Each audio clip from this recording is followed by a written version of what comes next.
Bonjour, on va corriger donc les exercices de la page 32, là où il y a 4 fonctions où vous devez déterminer donc des asymptotes verticales. Les différentes étapes sont donc ici. D'abord, pour la première fonction, f de x égale à x carré plus 1 sur x carré moins 1. Étape 1, on doit chercher la condition d'existence qui dit que x carré moins 1 il doit être différent que 0, x carré doit être différent que 1, et donc x il doit être différent que là, faites attention 1 ou moins 1. Ok? Ce qui signifie que le domaine de la fonction, c'était tous les réels sauf moins 1 et 1. Par la suite, on va passer à l'étape 2. Donc l'étape 2 nous demande de calculer les limites pour ces deux valeurs. Donc 2, limite x tend vers moins 1 de x carré plus 1 et x carré moins 1. Et quand je remplace x par moins 1, je vais avoir moins 1 au carré plus 1, 2. Moins 1 au carré, donc 1 moins 1, 0. Du coup, on arrive à K2. Normalement, quand on a un cas 2, on commence tout de suite par un tableau de signes, mais comme il y a une deuxième limite à chercher, je vais calculer déjà la deuxième limite pour voir si je peux faire un tableau pour les deux. Donc, x carré moins 1. Quand je remplace par 1, j'aurai 2, et quand je remplace par 1, j'aurai 0, c'était aussi cas 2. Là, voilà, je sais que tous les deux, je dois faire un tableau de signes, autant de faire une fois pour tout. Donc, l'étape 3. Il faut faire donc le tableau de signes pour étudier limite gauche et limite droite.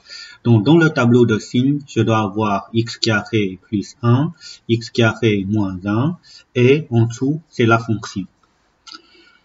Au niveau des racines, d'abord, x carré plus 1 égale à 0, signifie que x carré égale à moins 1. Ça, x carré, un nombre positif, égale à un nombre négatif, c'est quasi pas possible. Du coup, il n'y a pas racine pour celui-là.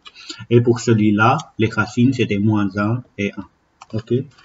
Donc, on va maintenant compléter le tableau de signes. Pour la première, il n'y a pas racine, du coup on doit mettre soit tout plus, soit tout moins. Mais là, x carré, c'est un nombre positif plus 1, c'est encore positif, donc c'est plus partout. Et en dessous, je sais que c'est 0 en dessous des racines. Et à l'extrémité de 0, je mets le signe de x carré, c'était plus et moins. Du coup, là, je vais avoir plus, là, ça n'existe pas, là, j'ai moins, là, ça n'existe pas, là, j'ai plus. Comme, voilà, une fois le tableau de signes est terminé, je peux identifier facilement après, dans l'étape 4, les limites gauche et les limites droite. Donc, comme il y a 2 fois K2 qui apparaît nécessairement dans la partie 4, la conclusion, je dois noter les deux asymptotes. Donc, asymptote verticale 1 qui a comme équation x égale à moins 1. Et pour cette asymptote-là, qu'est-ce qu'on pourra dire? On sait que du côté gauche de l'asymptote, c'est plus l'infini, et du côté droite de l'asymptote, c'est moins l'infini. Et asymptote verticale 2 a comme équation x égale à 1. Ok, et là, qu'est-ce qu'on pourra dire? Du côté gauche de 1, j'ai moins l'infini, et du côté droite de 1, j'ai plus l'infini. Voilà, ça sera fini donc pour l'exercice, le premier exercice. Ensuite, on va faire la deuxième. La deuxième, l'énoncé, c'était donc le B. On a f de x, c'était égal à 5x plus 3 sur 2 moins 3x. Donc, étape 1, je dois faire donc condition d'existence qui dit que 2 moins 3x, ça doit être différent que 0, donc 2 différent que 3x et x différent que 2 tiers. Ok? Du coup, le domaine de la fonction, c'était tous les réels sauf 2 tiers. Étape 2, je vais calculer limite en 2 tiers. Donc, limite x tend vers 2 tiers de 5x plus 3 sur 2 moins 3x. Là, je sais qu'en dessous, quand je remplace x par cette valeur-là, nécessairement, on va avoir 0. Et au-dessus, 5 fois 2 tiers, on va avoir 10 tiers. Plus 3, on fait 3. Si je voulais additionner avec tiers, le 3, je peux le voir comme 9 tiers. et on va avoir 19 tiers sur 0.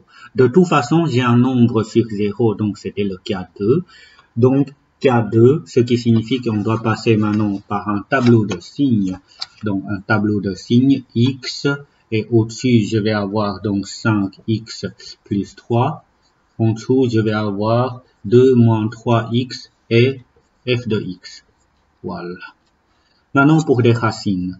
5x plus 3 égale à 0 signifie que 5x égale à moins 3 et x égale à moins 3 cinquièmes. Et l'autre racine, on avait vu que c'était 2 tiers. Ok? Donc, si je mets dans l'ordre croissante, je vais avoir donc moins 3 cinquièmes et 2 tiers.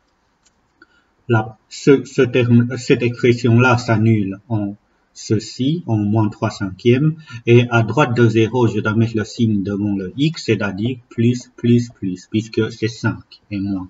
Et ici en dessous, s'annule en 2 tiers, et à droite de 0, toujours à droite de 0, je mets le signe devant le x qui est moins cette fois-ci, du coup l'autre côté, je mets plus. Et sur base de ça, nous avons donc notre résultant moins, 0, plus, n'existe pas, et moins. Et de là, on a gauche et droite autour de ceci. Ça, c'était donc l'étape 3. Et l'étape 4, comme il y en a une fois le cas 2, on va avoir une assemblée.